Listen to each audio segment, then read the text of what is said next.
Hello बच्चों, आज हम परमाणु और कण वाले अध्याय में या चैप्टर में अगला पॉइंट परमाणु द्रव्यमान एटॉमिक मास को लेते हैं। एटॉमिक मास के संबंध में बहुत सारी थ्योरी आई, जिसमें ऑक्सीजन के रिस्पेक्ट में, हाइड्रोजन के रिस्पेक्ट में, क्लोरीन के रिस्पेक्ट में बहुत सारी चीज़ें बताई गई, लेकिन वो सब पुरानी पद्धति है, उसका कोई मतलब नहीं रह गया है।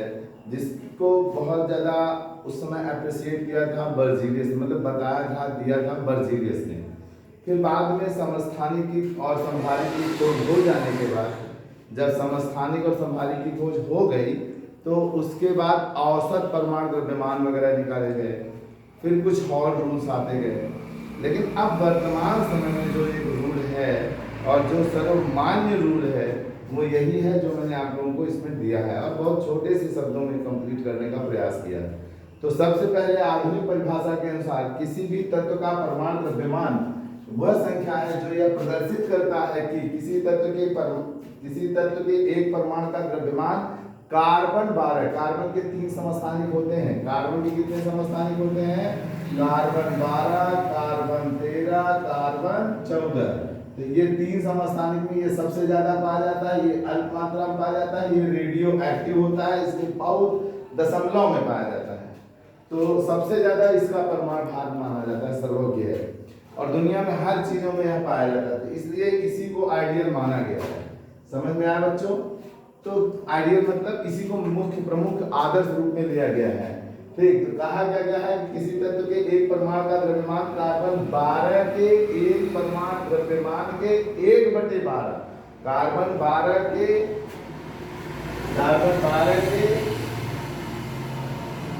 एक परमाणु का द्रव्यमान के 1/12 भाग से कितने गुना अधिक है, ये आधुनिक परिभाषा के रूप में परमाणु द्रव्यमान को दिया गया, और जिसमें यह फार्मूला दिया गया कि तत्व का परमाणु द्रव्यमान बराबर होता है तत्व के एक परमाणु का द्रव्यमान बटा 1/12 इंटू कार्बन 12 के एक परमाणु का द्रव्यमान। फिर से ध्यान से सुनिएगा, इसका कैसे सूत्र क्या है? तत्व का परमाणु द्रव्यमान, जिस तत्व का हमको परमाणु द्रव्यमान निकालना हो, तो तत्व के एक परमाणु, जिसका हमको परमाणु द्रव्यमान निकालना है, उसी तत्व के एक परमाणु का द्रव्यमान बटा मींस बाय 1/12 माने 1/12 गुणित कार्बन 12 के एक परमाणु का द्रव्यमान। ठीक, तो इस फार्मूला के अनुसार से इसको और थोड़ा सरल किया गया कि तत्व का परमाणु द्रव्यमान बराबर होता है परमाणु द्रव्यमान गुणित 1/12 गुणित 1/12 एएमयू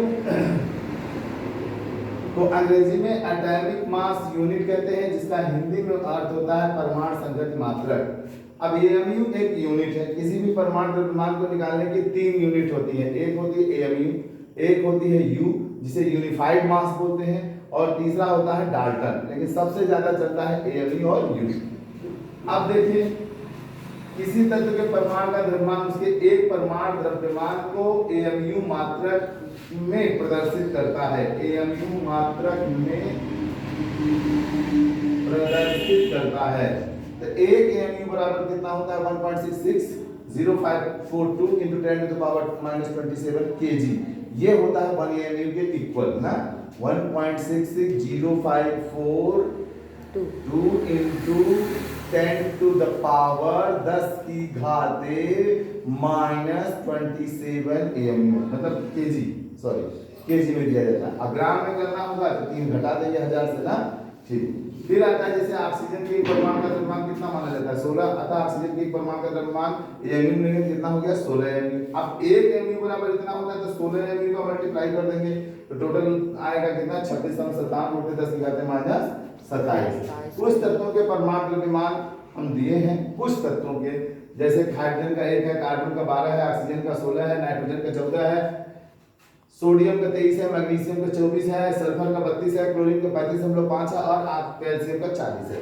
ये दिया हुआ है, और आपके पीरियोडिक टेबल में बहुत सारे तत्वों का परमाणु भार दिया हुआ रहता है। अब परमाणु क्या है?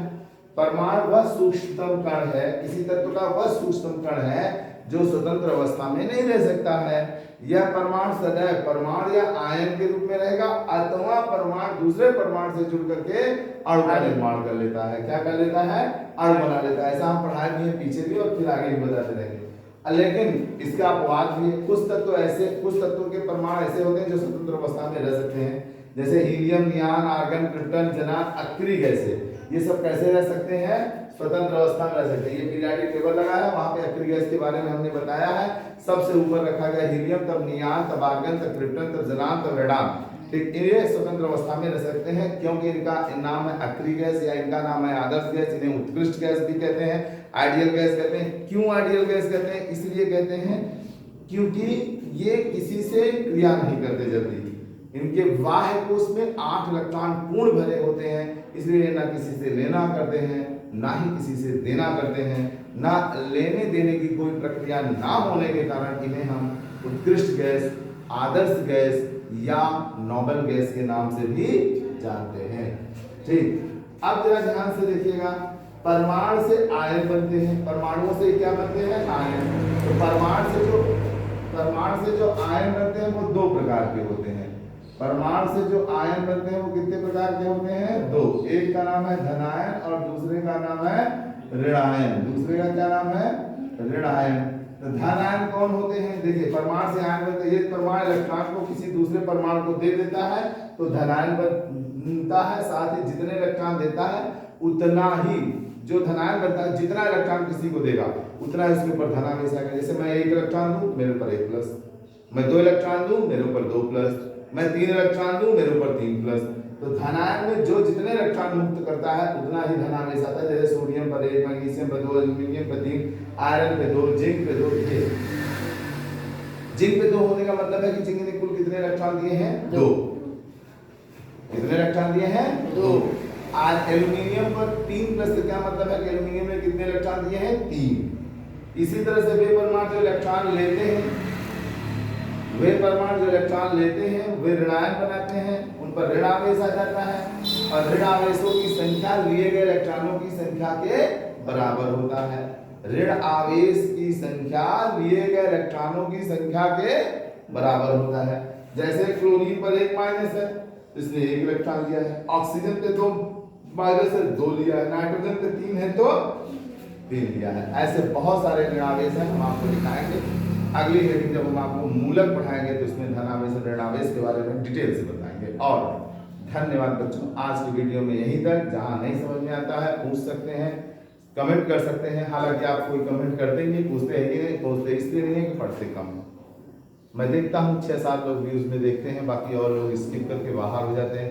पढ़ाई आपको बुरी लग रही, ठीक है, जो आपको बुरी लगनी चाहिए, क्योंकि आज आप जो करेंगे वो निश्चित है समय आने पर पछताएंगे। इसलिए पढ़िए, कहीं से भी पढ़िए बस।